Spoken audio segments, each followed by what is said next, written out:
Hello, everybody, and welcome to the Atheist Uprising. I am your host, Joshua Void, and tonight, we're having a fantastic conversation. Well, in the beginning, it's going to be an interview, and then after, it's going to move right along into the actual topic matter of this conversation, which is predominantly morality. Why should we be moral if there's no God or there's no underlying fundamental reason for you to be moral in the first place, if there's not some sort of afterlife that will help you get there? So before we commence, I would like to thank our Patreon supporters, Linear and TART, for really helping us do what we try to do best, which is provide great content to you, the viewer. And also, I would also like to thank everybody who's in the comment section today and viewers who are watching. Thank you, Linear, and anybody else who's watching. I do appreciate it, and it does great for the algorithm as well. So I really appreciate that. Thank you so much for watching, and it just shows that we're doing what we're doing. We're able to get that information out there, and people want to watch what we're doing. So again, thank you for having that interest. So without further ado, we will delve into the show tonight. I would like to introduce a friend of mine, Cease to Know. Cease to Know, welcome to the Atheist Uprising. It is great to have you on. Yeah, thank you so much for having me. I appreciate it. Good to see you. Absolutely, absolutely. And before we commence with the second part, I would like to do a little bit of an interview just so that our guests, just so that our viewers can get to know who you are and everything like that, and we can promote your channel as well. Because I think the channel has a lot of weight to it, and I think a lot of people should have that knowledge that you and Mike provide on your channel. So without further ado, I would like just what would you like our viewers to know about you in the first place? Sure. So my background is in philosophy. It's basically what I've been interested in my whole life. Me and J. Mike, who also hosts the Atheist Experience and a number of other shows, we have our own channel called Axioms on Trial, where we delve into issues of philosophy, theology, science. Like I've had science educators on, physicists, biologists, and all this type of things. And it's basically like a way to both share scientific education and also examine concepts of philosophy and comparing and contrasting worldviews and their validity, and yeah, all those types of concepts and issues. I think one thing that I like about the channel is that actually Jim, Mike, and I don't agree on everything. Like, although we're both atheists, we have a very different view on language and on ontology. Interesting. So, like, while I'm a physicalist, he seems now to be more in the realm of, I guess. Well, he's kind of all over the place, but I think, and how would I say this? He's more now in the dualist camp, right? Not, but I don't mean the substance dualist, but the I'm trying to think of the exact term here. Is that the one where both, like, the mind and body are physical, but they have two different types of, not physicality, that's not the word that I'm looking for, but they have two different modes in a sense? Yeah, and I'm trying to remember the actual term for it. I'm like blanking at the moment, but property dualism. There you go. That's the one. Is where he's at the moment. And so yeah, we've had a lot of, and also I'm more realist. He's a more anti-realist. So we're definitely like on different sides of this conversation. So I'm very interested in that. So not only do both of you run the show, but at the same exact time, you don't have the same exact outlook on certain things, for Right. instance. So maybe we can delve into that just at least a little bit. So, in your perspective, what would you see as a for like a combat against dualism? Like, why would you say that property dualism isn't necessarily a like the fact in the matter?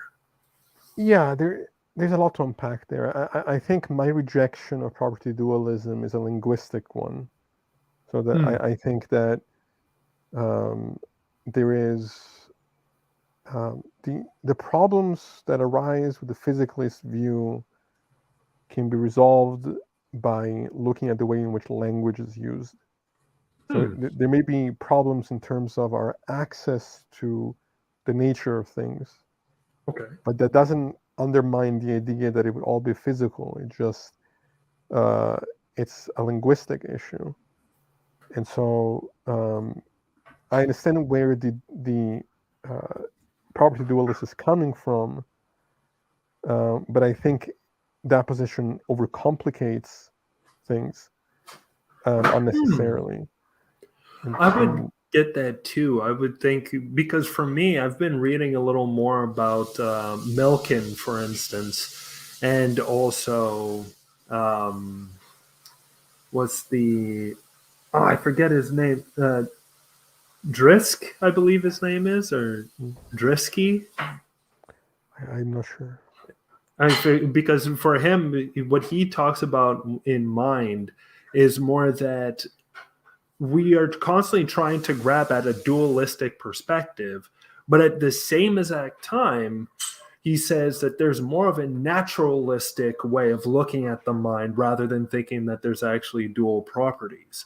And he says that certain aspects of the mind are kind of like concepts, for instance, don't mean anything Mm, in a sense. So he's saying that concepts in and of themselves are things which are predominantly like memories that you already encountered, and henceforth, there's not really a reason why a concept is actually dictating anything to you. Is this a recollection of what you've already saw? In a yeah, sense. and I think I'm kind of along those lines to some degree, although I would probably phrase some of it differently. Hmm. I think that it's for example, Mike believes in abstract objects because of the way that he understands language and what is a proposition. I don't believe abstract objects are a thing, and so that's another conversation that him and I are going to have in the near future. Is unpacking Huh. what people mean by those concepts and um, how both our worldviews kind of address uh, these differences and these ideas. But to answer your initial question, like, yeah, I've just always been interested in philosophy. I from a young age, I was, my father taught philosophy. I follow in the same footsteps, although we didn't really agree on much as far as what we actually believed. Right. Um, and before we got started here, you had asked me to talk about whether or not like I was previously religious. Right. And the answer to that is no. I've never been religious. I was um, before I really examined these ideas. I was kind of vaguely I vaguely believed in God, just as because I didn't know there was an alternative. It wasn't something that I really thought about. Okay. Um, and but even then, it wasn't any sort of uh, uh, religious affiliation of any kind. Hmm. Um, it, it was uh, it was kind of a my own made up idea of some sort of uh, being out there that, if anything, was trying to kind of break me down and test me, as opposed Right. to being this idea of like a loving deity who cares. And like, it was, I just had a different idea of it in my head. Um, and then once I started reading the Bible, I started to read the Quran. I started to examine Eastern philosophy, more specifically, that became much more interesting to me than the other religions. But I came out of that process an agnostic atheist. So like I didn't go into reading the Bible with the idea of let me see what I can criticize and what I can point out is flawed. I was like, I don't know what to believe. I'm open to whatever is the case. In fact, I kind of expected from things I had heard to, if nothing else, very much appreciate the character of Jesus. Um, and instead, I came out of that experience really disillusioned um, by by all of it, and really disturbed by the idea that people actually take these books seriously. Um, and so yeah, now I'm where I am. Oh no, I completely agree with you. And I think a lot of times too, the reality of the situation is that I think certain people are either taught certain scriptures, just like your normal individual sort of theist, for instance, or Christian, is only taught certain scriptures that are read to them from their priest or pastor or whatever the situation is, and they kind of just gloss over the rest of the Bible as just being for its time, in a sense. But you have other individuals that have more of a conservative outlook for the Bible itself, and that everything that's within the Bible is true, literal, and is a spoken word of God. And from there, as you stated, even for me, during my long process of being a theist, in a sense, it was very, how could I say, I think the one thing that brought me to theism a lot was a sense of community, but I didn't realize that there could be a sense of community within the atheist community and everything like that until I became an atheist and stuff like that, and started really delving into the different atheist groups which are out there. But all in all, I agree with you. I think that slowly but surely, and I think life too kind of disillusions the biblical and Quranic literature to the believer, because they run into nouveau problems or nouveau things that in their either area or their readings of it, they believe that these are real and these are true statements until they go to university, and then those real and true statements are clashed with anthropology, clashed with physics, clashed with even sometimes philosophy itself, because the God of philosophy is not necessarily the God of the Bible. In a sense, it is a completely different aspect and outlook of what God really is, and that's why. Sorry, go ahead. No, I was just going to say, I think outside of indoctrination and fear of death and experiencing certain things that people don't know how to interpret in a intellectually honest way, I think the longing for community, like you're saying, is what I think drives a lot of people to stay in religion or to seek religion. And as much as I'm somebody who loves being around friends and building connections and finding meaningful relationships in my life, Right. community has never been something that I have necessarily been um, uh, seeking. I'm much better one-on-one with people. Right. Uh, being in groups has just never been something that has very much appealed to me. And so even with something like my philosophy department, which is the closest thing to a community that I think I've ever had, Right. but we all believe different things, True. and actually the fun of it for me is going out and I mean I don't drink, but going out to the bars and sitting down and spending hours debating philosophy and challenging each other and uh, comparing and contrasting the way that we see the world, and none of us agree on anything, and I'm okay with that, and I like that, if anything. So this Right. idea of kind of seeking a place of um, complete sameness, that just doesn't register with me. It's just not nothing that I've ever been interested in. Right.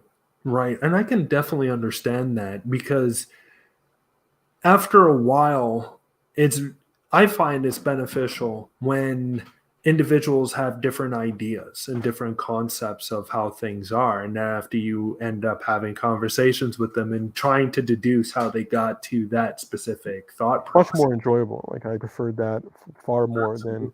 than just But I being one. think too, what people also want is that they want something that when they feel, I don't know, when they feel that they need help with something or whatever, that they can go to and have that area that can help them out with whatever the situation may For be. sure. So I think that's where the community aspect comes in Right. a sense, and really is there to help individuals who just need whatever a helping hand in a sense. Sure. And I find that our community is good in that way towards a certain extent, but at the same time, it's kind of like, yeah, because don't get me wrong, there's a lot of things that are out there and definitely charities and everything that are starting to come from atheist communities, which is a beautiful thing. Mhm. But I feel that we don't necessarily have on the ground type stuff yet. Yeah, it's Uh, not as good as it's not as developed, and sure, yes, but exactly. I think it's going to get there. Um, I think it's becoming more organized as we speak. Agreed. Um, so Agreed. And I think that's the whole entire thing because when you created your channel, for instance, what was, or when you and J Mike created the channel, Axioms on Trial, what was the purpose that you had in mind in order to actually create that channel in the first place? to spread education, both philosophical and scientific, and to challenge theistic assumptions. Hmm. There's a lot of people, a lot of theist channels, whether on TikTok or YouTube, that will make claims that, from my perspective, are indefensible and are unjustified. And the arguments they use to justify these claims, I think, are fallacious. Hmm. And and what I want is was a way to show people who may be on the fence, who may not be sure what they believe, or who may be religious but might have their mind changed in light Right. of what it is that we could provide. Um, Hmm. so it was just a way to kind of get my voice out there and what it is that I think is true, and what I think the problems are with these views. Um, Okay. and I think that so far it's been a success. I know that Jim, Mike, and I are not the best at like organizing like a set schedule. Like we're kind of all over the place, and so we don't have like a regular schedule. Like, oh, here's when we're gonna do a show.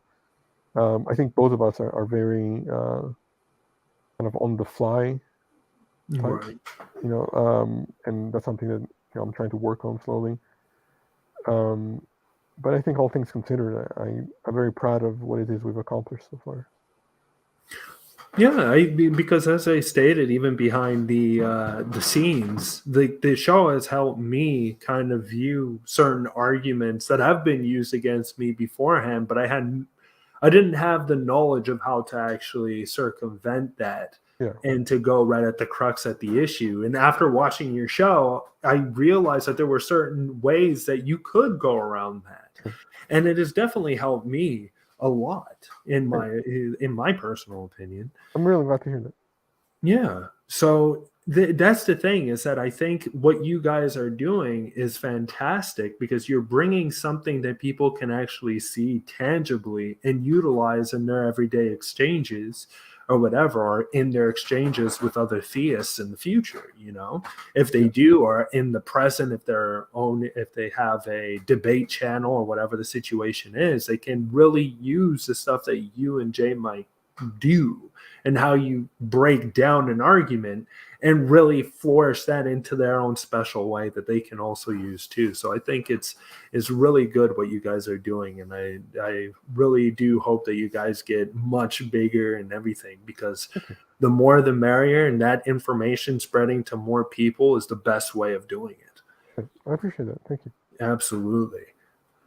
But now we're going to delve into naturalistic morality. So, or moral naturalism, which I should have stated that in the beginning, but moral naturalism. Why should we be moral if there's no God or there's no benefit for being moral? Why can't people just do whatever they want to do and just ransack or do whatever they please? Why should they do that if they're not a believer in God? Yeah, so there's a number of ways to approach this, and the weird thing is that often when I talk to an anti-realist, they'll say things that like that my position is in some way actually not in opposition to theirs. And I think or it's consistent with some of what they're saying, but then there are versions of anti-realism that are definitely, from my perspective, in opposition. And so I feel like some of these terms are not defined well, Okay. and there's some misunderstanding as to what it is that we mean by these words. And so my approach to grounding morality in an objective way is breaks down in two parts. One is we can look at evolution, and we can see that there are some of our instincts from which we derive moral concepts from are found in nature. So there's this false narrative that when evolution talks about the idea of survival of the fittest, what is meant is just like the species that are the toughest, or the species that can take control and subjugate the other. While in reality, it's actually the species that collaborate the best, that work together the best, that have a far higher chance of survival. So we observe in different species of primates ideas of fairness, ideas of working together, empathy. We see empathy of, yes, it's not going to be as developed as us, and then I'm sure they don't conceive of it in the way that we do, but at least we see the sparks of where some of these drives come from. Now, the second way that I approach is I think the better way, the clearer way, which is that I take a phenomenological approach to morality. And phenomenology is basically the field of study which tries to see whether or not it's possible to talk about subjective experience in objective terms. So the idea is, while we're all different people having subjective experiences, are there universals that are shared? Like, is there a nature to our experience? Meaning, so if you put your hand on a hot stove and I put my hand on a hot stove, we're different people. We're having two subjective experiences. But guess what? We're both going to hurt. Now, I might have a higher pain tolerance than you, potentially. So, like, the way we have the experience is not going to be, like, identical. Right. But it's still going to be on an objective spectrum. Like, it's still going to be painful in a sense. Yeah, and how do I say this? Grounded enough that when we talk about pain, we're going to be saying something that's actually concrete and not vacuous. That there is, we can actually understand each other. And so my argument is that it's possible. So I break it down by the actions that are good or evil, or let me phrase it this way: morality is about harm reduction, is what I would say. And it's about finding both the social and individual balance of how to navigate the world in order to diminish suffering, certain kinds of suffering. Like, obviously, I'm not talking about all kinds. Like, if I want to get in better shape, I have to work out and I have to put my body through a certain level of suffering. That's obviously not what I mean. I'm talking about the certain kinds of suffering that will arise from things like war, so like the PTSD, or the kind of suffering that arise from being physically, psychologically, and sexually assaulted.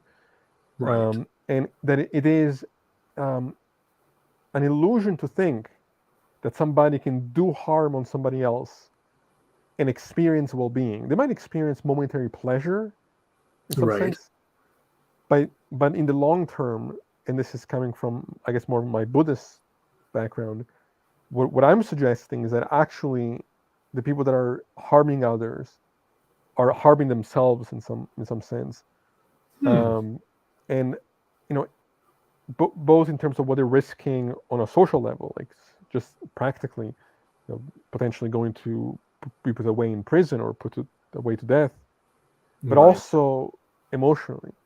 Now, unless they're a psychopath and they're incapable of having access to certain experiences of well-being, but you wouldn't say that these are people who have found an alternative way of experiencing flourishing. What they are in reality are basically addicts who don't know how to interact in the world, who are, you know, I've looked at a lot of interviews with serial killers and people of that kind. These are, and most of them not, they come from backgrounds of having been abused themselves. These are not happy, well-adjusted people who have found an alternative lifestyle. These are Hmm. highly neurotic, um, messed up individuals who don't Agreed. know how to interact.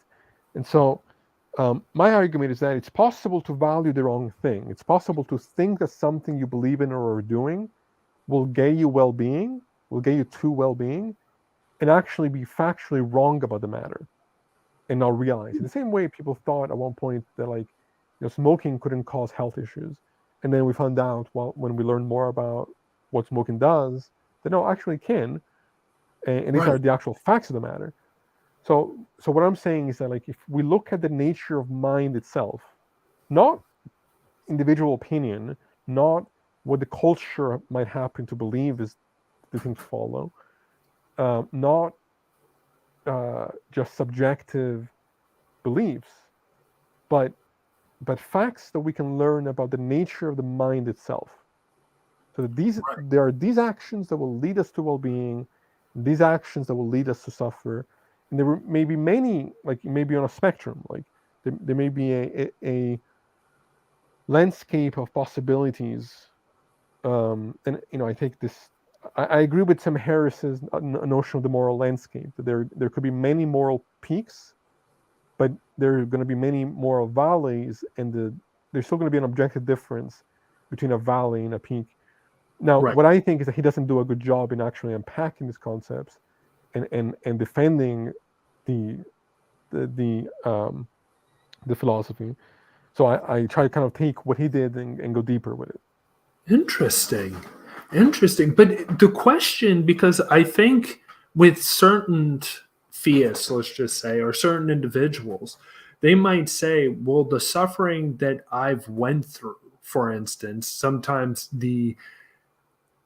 when there was something that was immoral done to me, it built my character in a way for me to become more moral than if I wouldn't have interacted with that immoral situation or Sure. being, let's just say.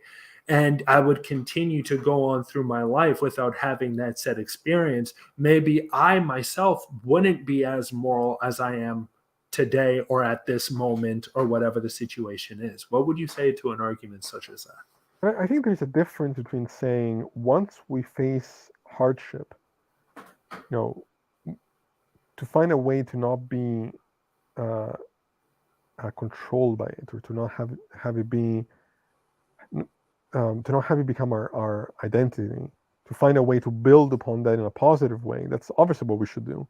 Right. But that's different than saying that these things should be, it's a good thing that they happen in life. Like once they Mhm. happen to us, okay, then let's make the best we can out of it.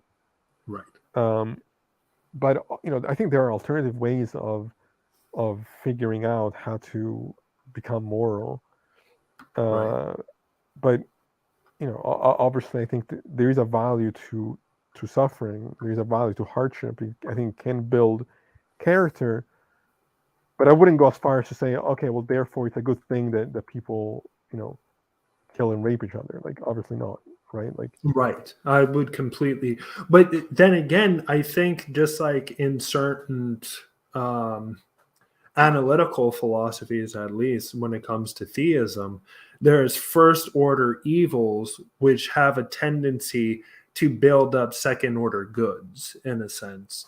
And what that means is that, like, you can have, let's just say, a drought, or people can do horrible things to each other. But just like how you stated, there are certain things that don't need to happen in order to build those second level goods, in a sense. Like, you don't need to go through or be a rape victim in a sense and then say, well, that is good because now I've built up some sort of I don't know, I now have a stronger characteristic because of that. No, that is absolutely asinine in my opinion. I don't think that you need to go through that in order to build positive or good what could you say, characteristics or moral standard through that. the accusation that I met both by theists and sometimes atheists who talk against my perspective on morality Right.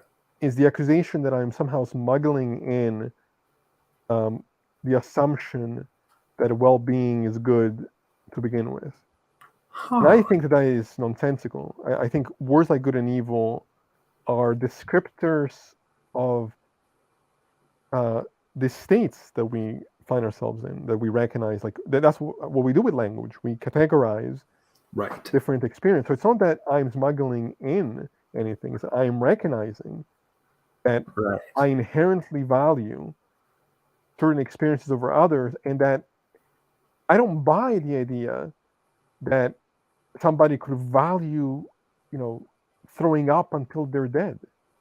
Like, Right. and that would be their well-being. I think this is a kind of a sophist way to argue this issue. What I'm suggesting is that if we all had the full spectrum of potential experience that we could have, Right. we would all necessarily, by necessarily, I don't mean like logical necessity, but Right. what I mean is almost like an existential necessity.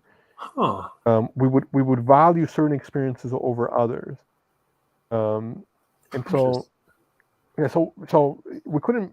Well-being is good by definition, and Right. and uh, and so the idea that we need some justifier, linguistic justifier beyond the totality of facts we can actually observe, to me is nonsensical. Which is why I think the whole is ought problem is just a confusion of language. Oughts are always concerned with goals, and moral oughts, from my perspective, is being concerned with the goal of well-being, which, by the way, theists are also concerned with, because they're concerned with well-being in eternity in heaven with God and avoiding suffering for eternity in hell. It's just that they have extended these concepts to include these metaphysical fantasies, while Right. I grounded in, well, what can we actually justify is true in our reality, which is, these states of experience independent of whether or not there's a God. So it's ridiculous when theists will say that we can't ground it. No, actually we can, and we're doing it in the same way that you are, but you're making more assumptions than we are. Exactly. Exactly. That's a very good point. That's a very good point that you brought up, because it's true. I find that certain, as you stated, theists and atheists have a tendency of saying, well, all things are subjective. And through those subjective encounters, then you can never get to an ultimate, and not maybe not ultimate, my apologies, but to something that's objective, that is necessarily objective in a sense when it comes to morality. This That is morality is misusing. This is not recognizing that the word subjective is used differently in different contexts. Like, right, yeah, in the context of morality, moral subjectivism is the idea that what is moral is simply dependent on the individual's goals, right? right, I'm suggesting that actually the goals are going to be the same universally, uh, if we all understood the spectrum of potential experience, we would have the same goal. And the reason why there seems to be all these differences is that people actually don't recognize what is best for them. But subjectivism in phenomenology does not undermine any issue of objectivity in the way that I'm using it. Um, so it's not recognizing that these words are being used in different ways in different contexts, and conflating subjectivity to be a problem for moral realism when it's not, because in that case we're talking about phenomenological subjectivity, not moral subjectivity. Right. Right. That's actually a really good point because I think people like to argue semantics, though. I think that's the thing because it's like, look, this person likes pain in a particular way, and henceforth that is a good to them or well being to them towards a certain extent. But at the These same time, I are would agree superficial with readings. Yeah, the people who do this are analyzing these concepts in a very superficial way. you. Right. Clearly, I'm not talking about people that engage in. No, there's some people that like pain in the context of their sexuality, right? Mm. Like that's not the type of psychological suffering I am referring to when I'm talking Right. about evil. So these are just No, I it's missing the point. completely agree. And also, we got a question in the comment section. So, how would you be able to know that unless you experience yourself without that hardship and see that it ended up less moral? So, I Um, guess what she's trying to say, what Linear is trying to say, is that how would you know that you yourself uh, hold on, let me see if I can. I was about to jump all over the place right there. How would you be able to know that unless you experience yourself without that hardship and see that it ended up less moral? So I guess that was a question to me actually. I, um I'm not sure. Sorry, go ahead. No, wait. I guess what I was going to say is that it's really like she said in the comments, it's not necessarily verifiable. Whether it depends on the person. Like some people might go through hardship and come out of it more moral, others might come out of it less moral. I think what matters to me is figuring out what behaviors lead to well-being and what behaviors lead to suffering, Mhm. and then trying to navigate our our lives both individually and socially towards that flourishing. And when something bad does happen to us, um, to navigate that hardship in the best possible way that we can. Uh, I don't think that sort of the uh, how would I say it? Yeah, I don't think not knowing how it might affect us is necessarily a problem for the worldview that I'm proposing. I think I definitely agree. And I think that when we do look at morals and values, even though that people look at their subjective morals as being sometimes higher than, let's just say, because I know when people say objective, it has that word where a lot of people are like, well, how could you say it's objective? It's not set in stone or anything like that. Morals change, morals go from what we would look at as progressive to regressive in certain instances, matters who's inside or who's running a country or whatever the situation may be.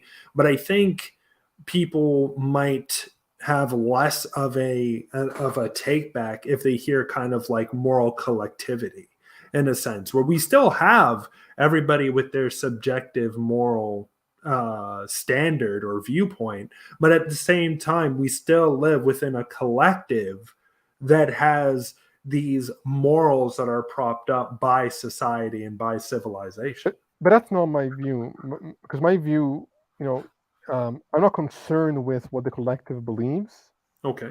I'm concerned with what we can discover is true or false about the way in which behavior affects our consciousness, which is not going to be based on the collective belief, but it's going to be based on just facts about our phenomenology. It's Right. going to be independent of culture. So my my perspective is that more what's right and wrong doesn't change because of where we're at in history. People's Hmm. beliefs about what might be right and wrong might change, might develop, we might come to recognize other things. But that's again, my grounding of morality is not dependent on opinion; it's dependent on the nature of mind. Um,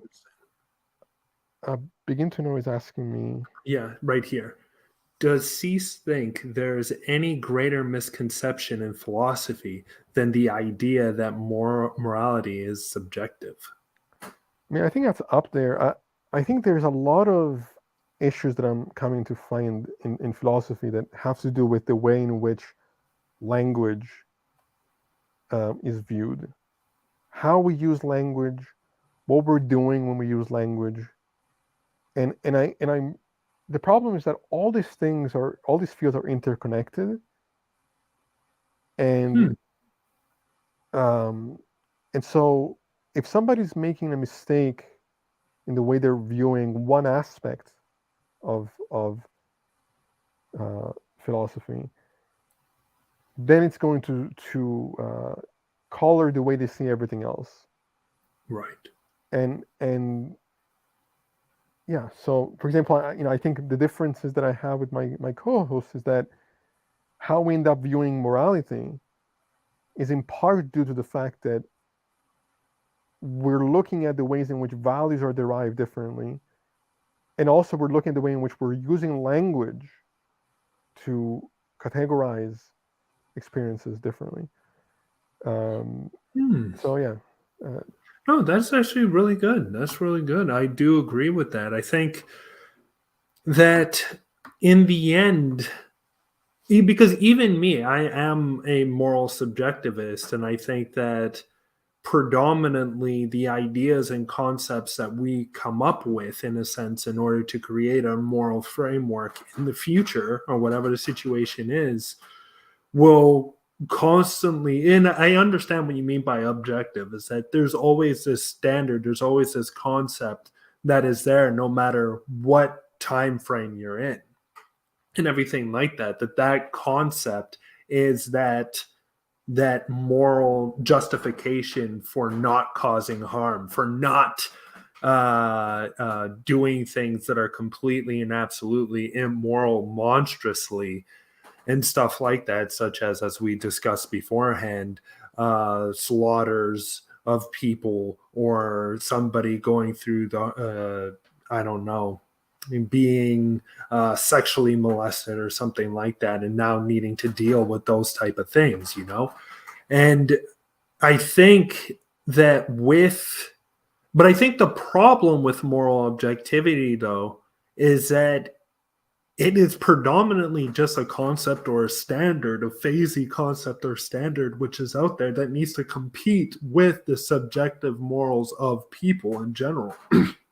And I think that because there's a clash between the objective and the subjective, in a sense, that we run into something that is kind of like within reach. It's like a good goal to try to gain, but sadly that goal is kind of like unobtainable when it comes to the group or comes to the whole, in a sense, at no, least where I look at it. no, I see it differently. I don't think that the position that how we determine what is right and what is wrong is going to be dependent on the subjective uh, opinion of the individual really makes much sense to me.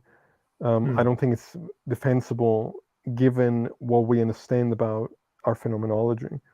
mm, Again, I think the people misunderstand the fact that uh, we all have subjective experiences as though that means that that subjective experience doesn't have a shared nature. And so mm, it, from my perspective, it just doesn't that worldview doesn't hold up.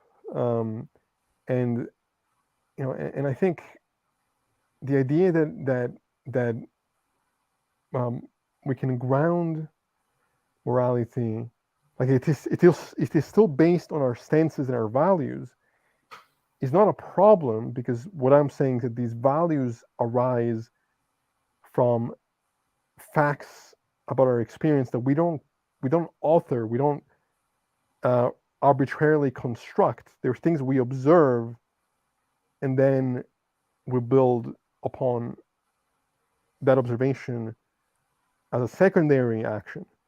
hmm. So if something hurts me psychologically, and I say, okay, I'm going to avoid that situation, and Right. we're going to ground, we're going to call that evil. We're going to call that's not just a social construction. That's the observation of a fact about my experience that I was self-evident to me, but I didn't just.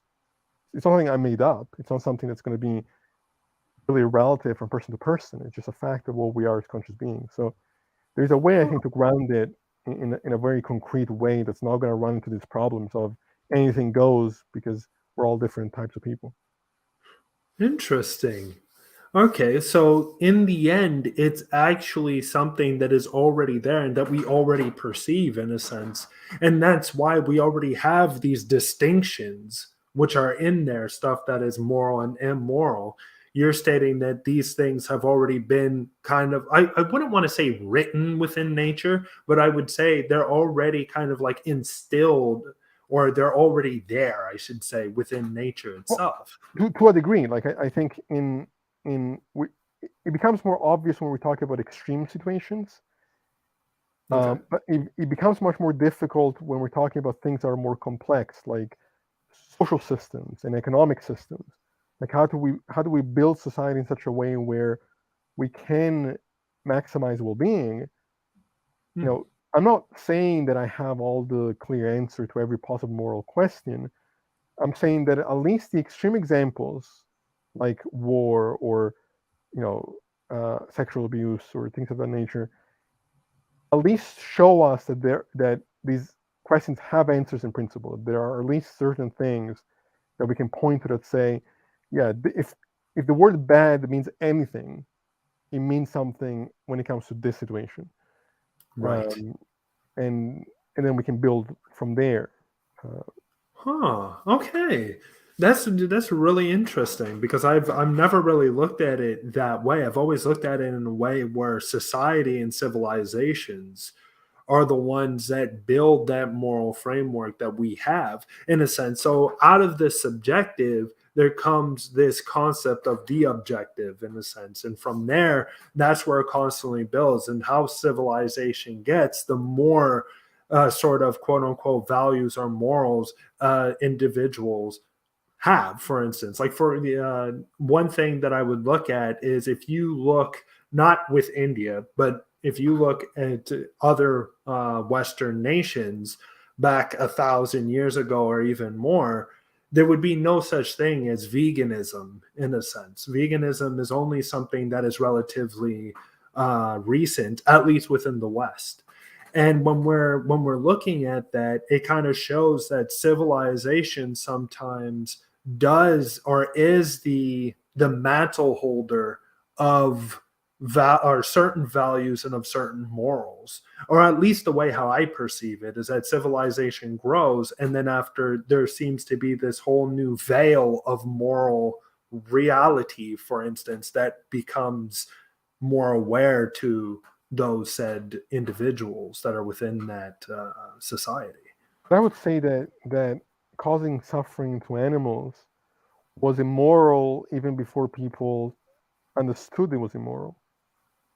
Hmm. Even before veganism was, it's not like veganism became a thing and now it's immoral. Like I would say that veganism is the recognition of something that was always true, which is to harm animals is wrong.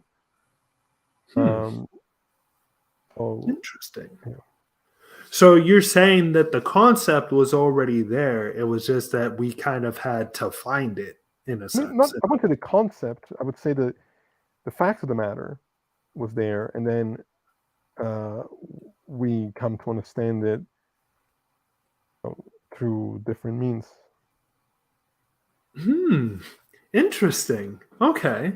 That is something that I'll definitely have to think about because for me, I guess I would be an anti-realist as well when it comes to at least morals and stuff like that. But still, I'm not going to you said concepts mean nothing. That is a very good point, Linear. That is a very good point. You called me out.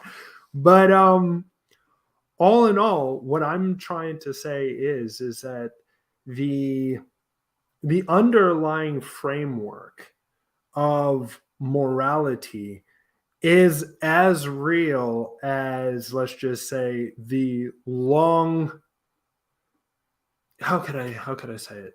The concept, or not the concept, because I just say that concepts mean nothing, but the idea of, or the reality of evolution, for instance. So you're saying that the two have actual realistic frameworks within our world, and that from there we have a tendency to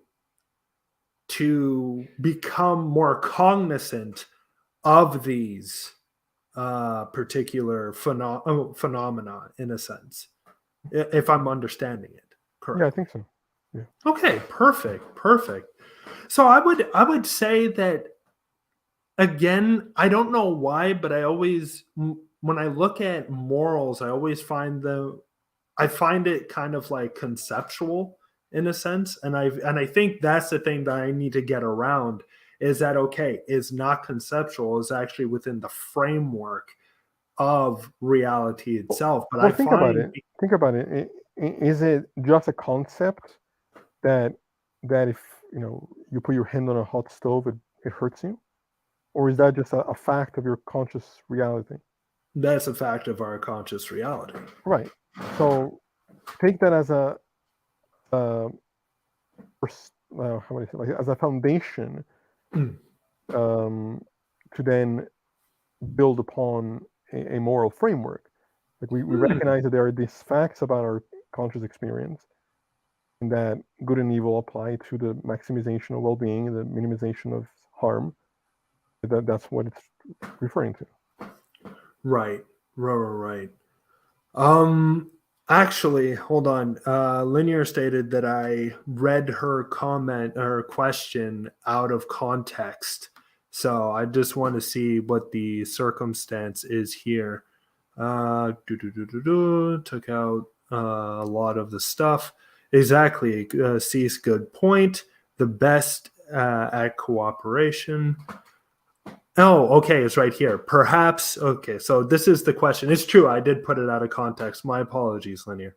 How would you be able, so this was the question that we just asked, so how would you be able to know that unless you experience yourself without hardship and see that it ended up less moral, then after it would go on to perhaps you would have become even moral without it, it's not really verifiable. Okay, yeah, my apologies, Linear. That was all on me. I just looked at the question and just clicked on the question, so that's my bad. But all in all, what I really want to delve into is that you're stating the reality of things is based on the way that our mind interacts with, or our brain and our mind interact with the world which is out there, and the way that it interacts with the world that is out there really did, it constructs the moral framework that is kind of needed in order for us to actually interact and to engage in moral in a moral discussion, or at least to act more morally with each other, in a sense. Mm-hmm. Perfect. So we mostly end the show at the hour mark. Okay. At the moment. So if you want, we can you can state your last. If you have anything else to state, that's perfect. Yeah, I'm just gonna say, if you guys want to follow my channel, it's Axioms on Trial. Yes, it's in the description below. And I also I also have a TikTok account called Cease to Know. And if you guys want to follow me on there as well, that would be great. And yeah, that's about it. All right. Well, thanks for having me. I appreciate it. Thank you for coming on to the show, and thank you for, because this was something that was eye-opening to me as well, because I didn't necessarily think of it in these particular ways either, and now I'm kind of looking at it in a new way, at least when we talk about morals and stuff. So I'll definitely need to relook at how I viewed certain things, or how I view certain things now, and see what has been said today. Sure. So again, thank you so much for coming you. on. It's been great having you on. Thank you everybody for coming on to view our show. This is fantastic. I really do appreciate it. And thank you for our Patreon supporters, Linear and for TART, for really helping us do what we love to do, and that is provide content for our viewers. So again, thank you so much for helping us. If you want to check out our Patreon, it's at the link below. And also, we do have a Discord which has just been started. I just finished it yesterday. So if anybody wishes to join the Atheist Uprising Discord, I will put that in the link below so that you can check that out. I should have done that beforehand. I do apologize. But actually, you know what? I'll just put it in afterwards. Anyways, everybody, thank you so much for coming on. It's been a fantastic night. And see you all next time or next week on the Atheist Uprising. Thank you.